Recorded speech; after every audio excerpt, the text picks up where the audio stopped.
Welcome back to some of you for Family Weekend. Welcome to many of you. Let's do a little hands up. How many of you were on campus for a family weekend before this year? Okay, maybe half, maybe half. Obviously, last year we did not have a family weekend, and 2 years ago we probably had the most robust family weekend we've ever had in terms of parents being in classrooms and really a full house Friday and Saturday. So while we're getting close to that, next year we hope to feel even more normal in terms of the intersection between parents and students and roommates and all of that. But this is a good warm up to next year, and we're glad to have you back on campus. Really nice for me to have this opportunity. Head of school address sounds very formal. I don't mean for this to be formal, but it is a great opportunity to share a little bit about what's been going on campus and sort of what I see as information that would be helpful for all of you. I hope the Steers Center open houses, if you got to get in there, were interesting, maybe a little bit of fun as well. Those of you who were here last night for the music on the patio and the cocoa and all of that, really nice evening. In the panels this morning, hopefully were informative as well. And of course, we've got a big afternoon of food and games, and we'll have some alumni intersecting with parents for homecoming. So it should be a fun afternoon out on the fields where the Saints take on the Bears and hopefully have a nice set of wins along the way. So really my goal today is twofold. First, I'm going to give you a little bit of an update on what I call the health of the school, which is not just about COVID, by the way. So the health of the school. And then I want to spend some time telling you what I see as truly what differentiates Canterbury in terms of the student experience. And again, parents who've heard me before, this shouldn't sound new, but hopefully there's some twists along the way.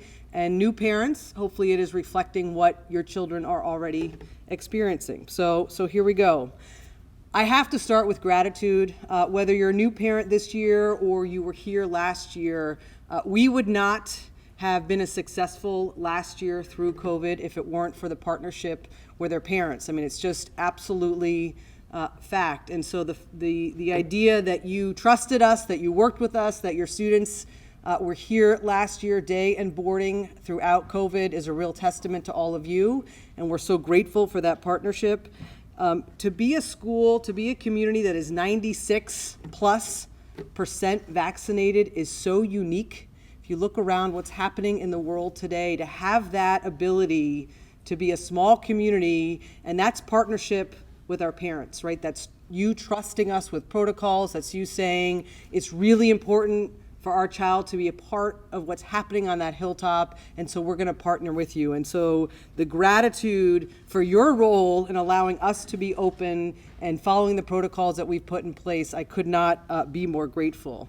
You may know, if you like to hit refresh on the dashboard, some of you were 7 weeks, all negative surveillance COVID testing. Again, that is a testament to you helping us establish norms and rules and expectation for your children, right? Their behavior, their compliance. As you know, right now we are masked really in 3 places for the Connecticut state mandate: in the classroom, in school meetings, so in this space, and at church on Sundays at Mass. So otherwise, especially returning students, even though they might have been a little bit disappointed that Connecticut held the mandate this year, their experience is entirely different. Last year they were masked from the second they left their dorm room in the morning until they put their heads on their pillows at night, including practice, including the dorms. And so this really feels not so bad. But again, 7 weeks of negative testing means that you are reiterating to them how important it is to be compliant, and the students are doing an amazing job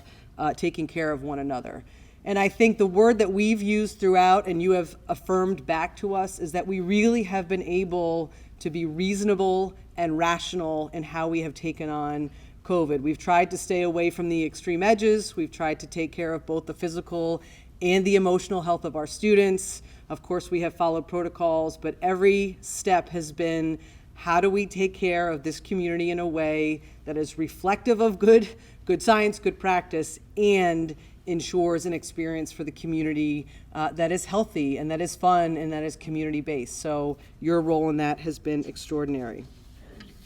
All of that outside of COVID has led to what I would say is Canterbury's most successful year in history. So you guys probably don't think about student retention, but we think about it all the time. Our retention rate from last year is 95%. Industry standard in a year is probably 85 to 90. So 95% of our students who did not graduate, who could come back, came back, and that's following COVID, right? They had a lot of options. They did not have to be here. And that just speaks again to, even in the year that they had the experience, they felt known, they bought into the community, and they wanted to be back here for what would be a more normal year. So 95% retention, we're so proud of that. And again, our partnership with all of you. It was our most competitive admission cycle in school history. I could talk to Jake DeLurco about it, but we're very proud of that as well. And now you may start to hear some murmurings, but we're really gearing up for a strategic plan. That's been a lot of work with our trustees. What's the next set of priorities and strategies? All again coming back to what will make the experience of our students even better, which those of you who know me well know that that's the entire story behind the Steer Center. We sat with students my first year and said, what will make your experience that much better? And 4 or 5 years later, there's this beautiful building in the center of campus. So now we shift into another strategic plan with our Board of Trustees and our full community. And of course, following a plan is always a capital campaign, so stay tuned for priorities and next steps and what is to come. All of that, of course, also comes back to you and your partnership. We're so grateful for how you support the school generally, day in and day out with your students, and certainly the way you have supported the school philanthropically, whether it's through the annual fund or otherwise. But that, again, is part of what we value so much about our parents and this group of parents in particular. So thank you for that. So the two pieces, again, you have joined, you've made the decision to be part of the community, and so really not trying to convince you of anything. I think you're already believers. But it is important to me that what I talk about this morning resonates with you. And at the end of my remarks, I'm going to invite you, probably one-on-one after Q&A, but if you have other thoughts or things that you want to make sure you're experiencing that I should be aware of, that you tell me, because we only grow and get better if we're open to the feedback. So part of what's been happening is I have been working on sort of a white paper or a reflection for our website that talks about why I believe that the best high school experience offered comes from small boarding schools, whether you're a boarding student or a day. I think small boarding schools do high school best. And even within that, I think Canterbury does small boarding school better than any school that I have experienced or known. And I think telling you why I believe that is part of my goal today. So while it sounds pretty simple and obvious, and some of you may have heard me say this when you were on the admission end of things, but it all begins with how we hire the adults who live and work on this campus. And I think sometimes we skip and we think about facilities and program and the courses your students are taking. But Canterbury is the best small boarding school because we are intentional and committed to hiring student-centered adults. And that's a phrase I use a lot, but not lightly. Living with teenagers is not for everybody. Living in a dorm apartment is not for everybody. Having breakfast in the dining hall and then teaching your classes and running outside with a whistle and then doing dorm duty, and by the way, you might chaperone the dance or drive the bus to bowling or the mall. It takes a special kind of individual, whether they're 22 or 52, to want to live that life. And it's not a decision that boarding school faculty make lightly. This isn't, I'm going to go into banking or teach. Like, these are very deliberate decisions. And to find those people and recruit them and retain them is a very significant and important effort. And that's how we start in terms of being the kind of small boarding school that we are. I think again, whether you're new or this is your 4th year, our faculty work tirelessly to know your children because they want to, because it's part of how they're wired, because they love seeing the journey, especially when our young, messy freshmen show up on this campus and all of a sudden they're graduating and crossing the stage, and we cannot believe the growth that we have watched and witnessed over their time. So These people living on this campus, they love your children and they want to know them in a deep, deep way. My secrets, I'll give away a couple of my secrets as head of school. So some of you know this, every single day except Sunday begins with my reading all of the dorm reports. It's true, whether I'm on the elliptical or I'm sitting in my office, my first piece of my day is reading each dorm's dorm report. Now, you may not have known that each dorm writes a dorm report every single night. Every single night. The best is when I go up to a student at lunch and I say, so, I hear you didn't do math last night. And they look at me like, how does she know these things? But as head of school, for me to start understanding what is happening in each dorm, it sounds small. It's a significant way that I can pay attention to culture of dorms, to individual students, to what's happening. So that's one of my secrets. The other one is in school meeting. I almost always stand at the front, and it's not because I like being the center of the attention. I stand here and I scan, and I look. Who's tired? Who's chatty? Who's on their phone? Who maybe just looks like they need a little extra attention today? And so I spend 3 school meetings a week just looking into the eyes of students. And that sounds a little creepy, it's really not. It's a way for me in a captured space to pay attention to how our students are looking and feeling. And so I'm usually right there or right there, just sort of scanning. That's my second secret. The dining room is my third. I love walking through, usually at lunch, sometimes at dinner. They kind of know I'm coming. It's like, here she is. But it's a check-in, and sometimes it really is. I've seen an academic notice, and I know someone either crushed an AP Physics test or did not crush that test, and just having a conversation. How's it going? Have you gone to the Donovan Center? Have you checked in with your advisor? To what are your weekend plans? To, oh my gosh, you scored the winning goal in the game yesterday. That's awesome. So again, it's just a way for me. I don't teach and coach anymore. That's how I started. I was a teacher, coach, advisor for many years. And so the dining room is my third secret. And then the dorms, those of you who are returning parents know that I have a goal every year to see every boarding student's dorm room in the first semester. I'm about halfway. If you have any questions, let me know. And I know they're paying attention because when I was in Havemeyer the other night, your son looked at me and goes, I hear you were in Duffy 2 nights ago. So they chat about it. But again, I joke a little bit about the laundry pile and where they keep their snacks and is that pile clean or dirty. But really, for me to see how they live, how they keep their room, what's on their walls, it's one more touch point, right, for me to understand them as individual teenagers. So I'm about halfway. I got through the first floor of Havie this week, and then they had a dorm meeting, so I got out of there. But it's really important to me to do that. So those are 4 of my secrets as head of school. But you hear this all the time from the teaching faculty. We have faculty who hang out in dorm common rooms when they're not on duty, just because. Just because. Why not? Let's be there. Let's check in. Let's see what's going on. You know firsthand that coaches constantly are staying after practice or showing up early just because someone might need a little extra work or want a little attention or have some questions about, a play or a new scheme. And so the coaches stay. Advisor block, sure. Every Tuesday we have advisor block. Ask your students how often they see their advisor outside of advisor block. All the time.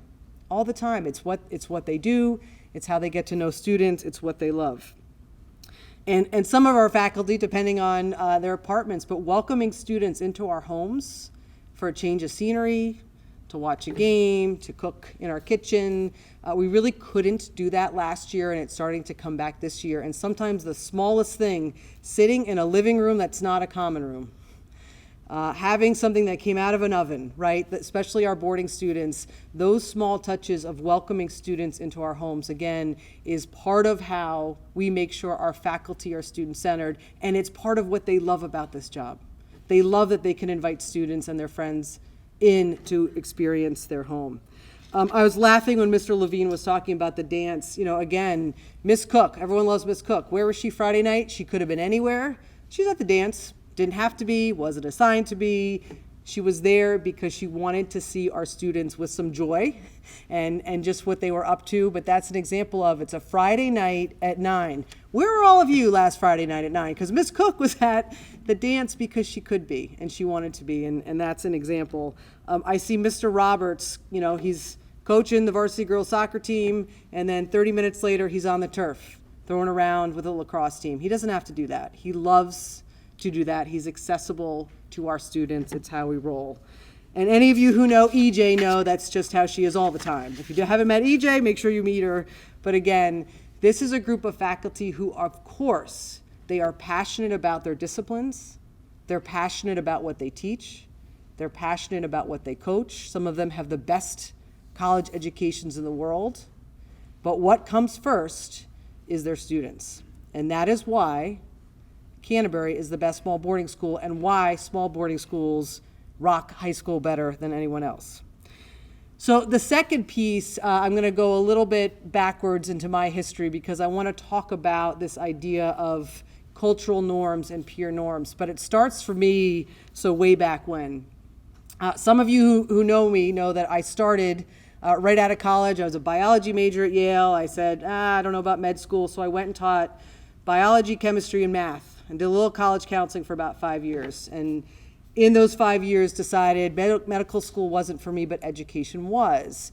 But I was frustrated. I felt like there had to be answers that would allow me to ensure that every teenager made good decisions all the time. I was in my 20s. You can laugh. You can laugh. I didn't have kids. I was very idealistic, but I had this idea.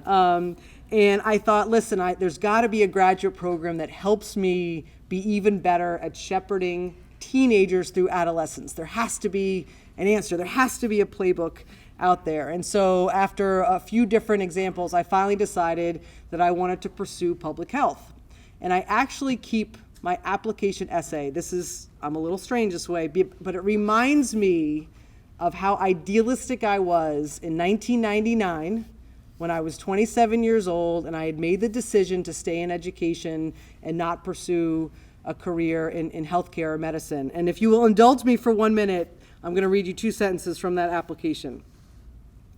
I have worked as an educator for the past 5 years, and the aspects of my job that I find most challenging are encouraging adolescents to make safe choices and helping them pave a path where exploration and risks are balanced by health and intelligence. I now realize that health is a balance of intricate human biology, emotional strength and self-confidence, and an open-minded approach to the world, all of which are impacted by personal decisions, family, and peer groups. So this is what I was writing to Columbia School of Public Health to have them accept me into their graduate program. And I really thought they were going to have all the answers, and I was going to come back and I was going to have teenagers do exactly what I told them to, which of course is not what happened at all. And if Columbia had all the answers, being a teenager wouldn't be so messy.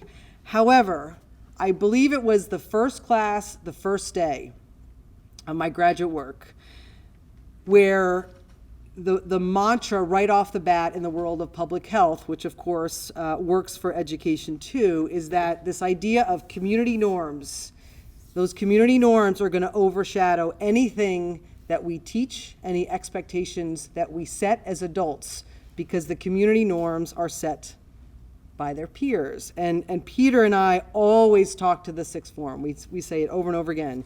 We're going to set the rules, but the students set the culture. And they kind of get it in the beginning, and over time they understand what we mean. So you know this as parents. Let's talk a little bit about peer norms, and I specifically say peer norms and not peer pressure. Because peer norms can be really positive and they can be really negative, right? There's a whole spectrum. Peer pressure always takes on a negative connotation, but norming, the whole thing.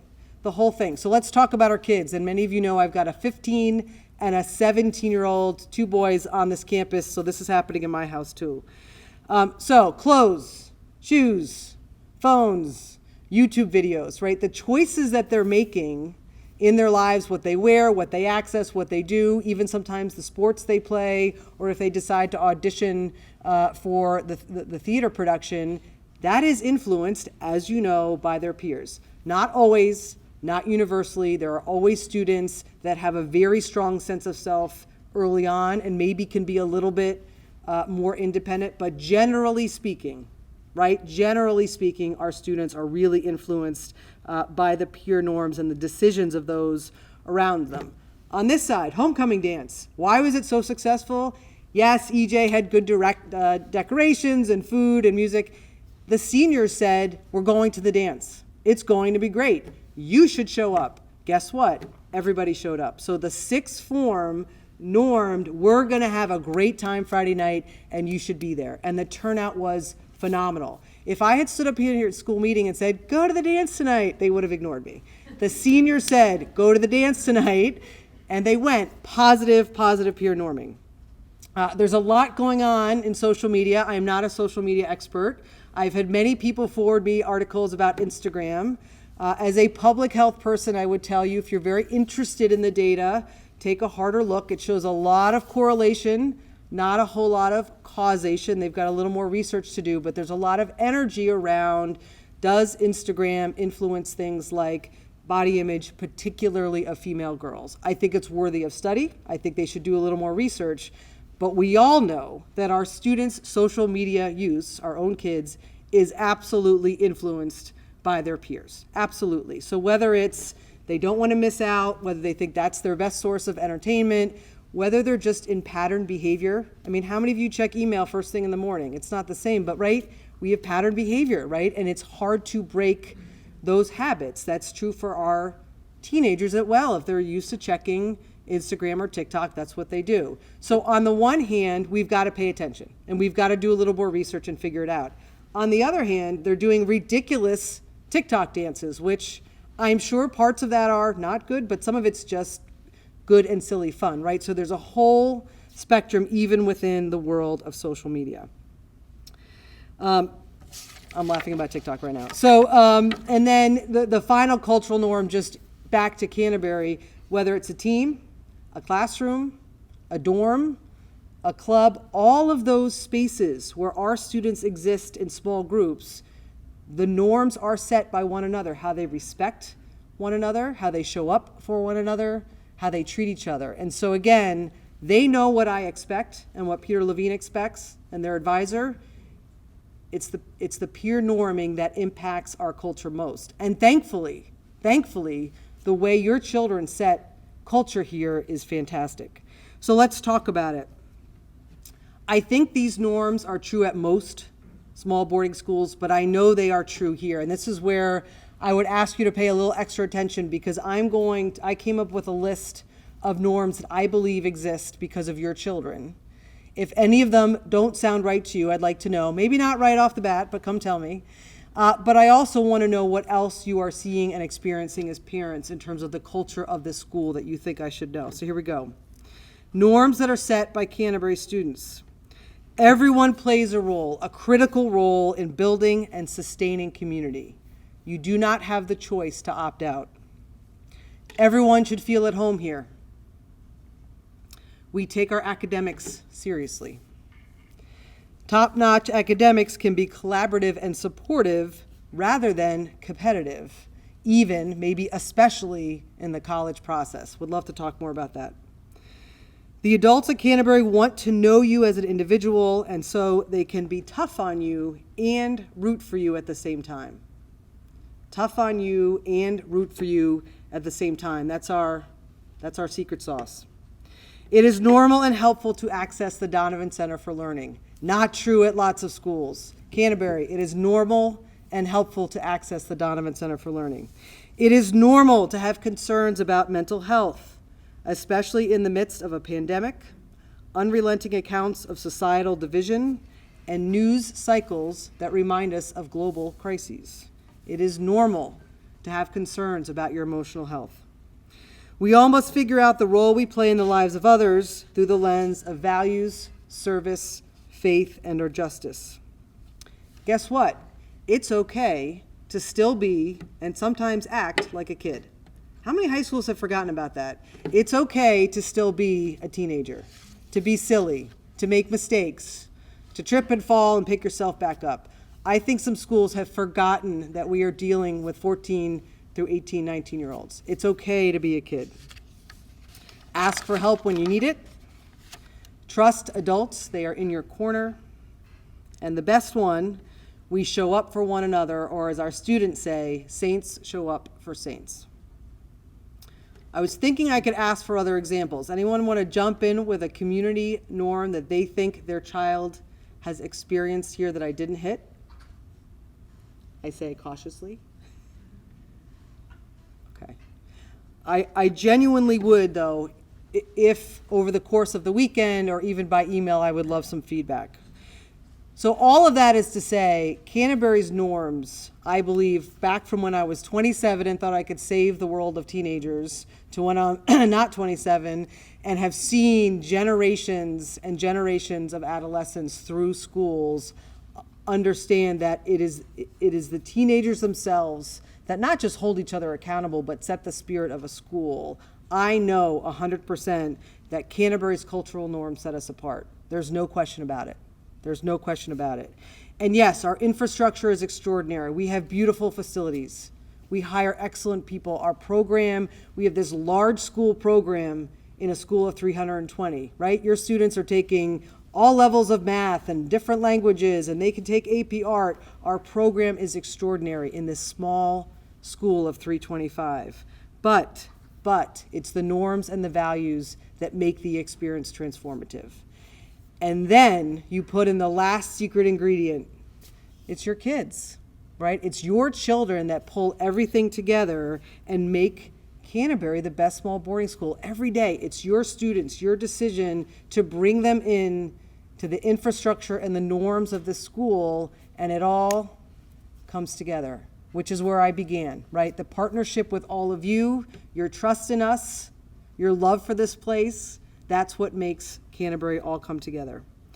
So, in closing, please keep an eye out. I'm going to try and distill these thoughts and post something at some point, but I would love feedback, other ideas, things that you think I missed when you talk about Canterbury being the best small boarding school, and I hope you talk about it all the time. I'd love to know what you lead with or what you highlight or what stands the tallest for all of you when you're speaking about our beloved school.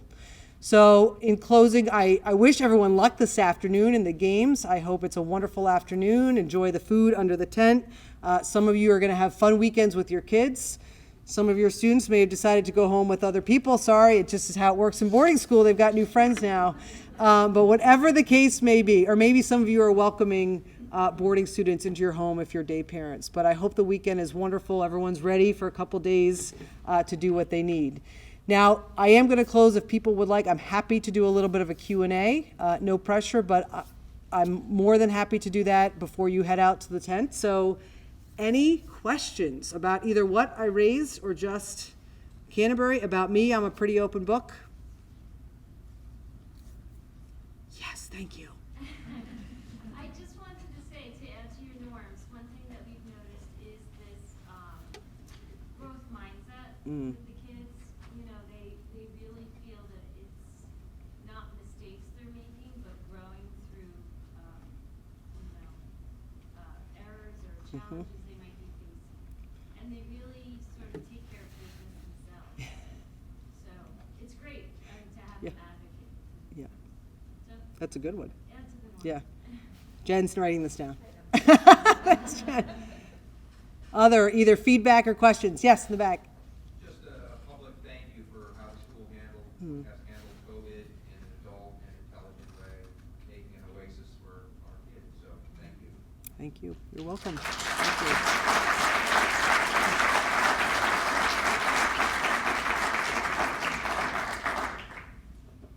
Anything else? Yes. I think the thing that our older kids went to large public schools, and our son is here. And what I really noticed is how the upperclassmen really went out of their way for him last year, and I'm just so grateful he's had that experience. Good. Good. Thank you. Good. Thank you. Yes. Corollary to Saints come out for Saints. Something that I'm really grateful for is that you're a saint with your first step on the hill, and this community has really embraced our new fifth corner, and that's really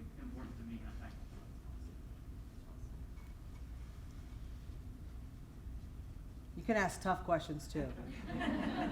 I've got alumni later today. They're usually tough, so you got to warm me up a little bit. Anything else? I'm laughing about the self-advocacy piece. I overshare about my children. I try not to, but I can't help it. My own fourth former wrote an email to the health center this week because he wanted to have his temperature checked and his overall sickness looked at. I live here. My office is there, my house is there. Nope, Kip Stone emailed the health center to make sure he could go down. And, that's great because in college he's going to have to do the same thing. But it was sort of a moment of a reminder, even to me, that my own children rely on other adults. And isn't that a wonderful thing? Isn't that a wonderful thing? Funny, but wonderful. Anything else?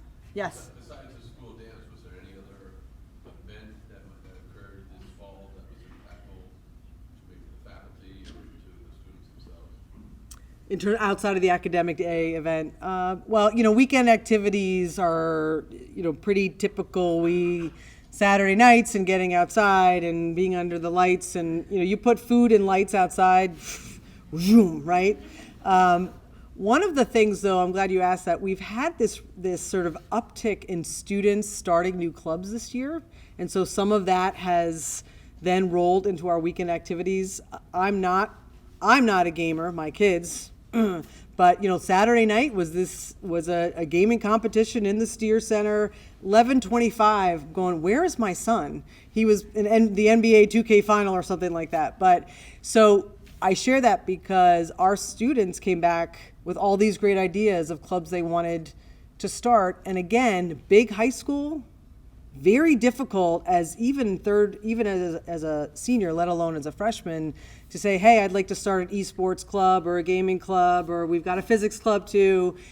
Those things happen here because we're small, and if students are willing to take leadership and ownership and get a faculty who, of course, this is what they love to do. So there have been some interesting weekend activities that have stemmed from some of our new clubs this year, which has been great. And by the way, our students can join clubs. They don't have to try out. There aren't cuts. There aren't limits. And I think especially if you've had an experience with a big high school, that's very different, that you can just raise your hand and say, I'd like to be a part of that. Anything else? All right, folks. Well, thank you for your time today. I appreciate you showing up. I'm around. I'll stay down here for a few minutes. I'm at the games this afternoon.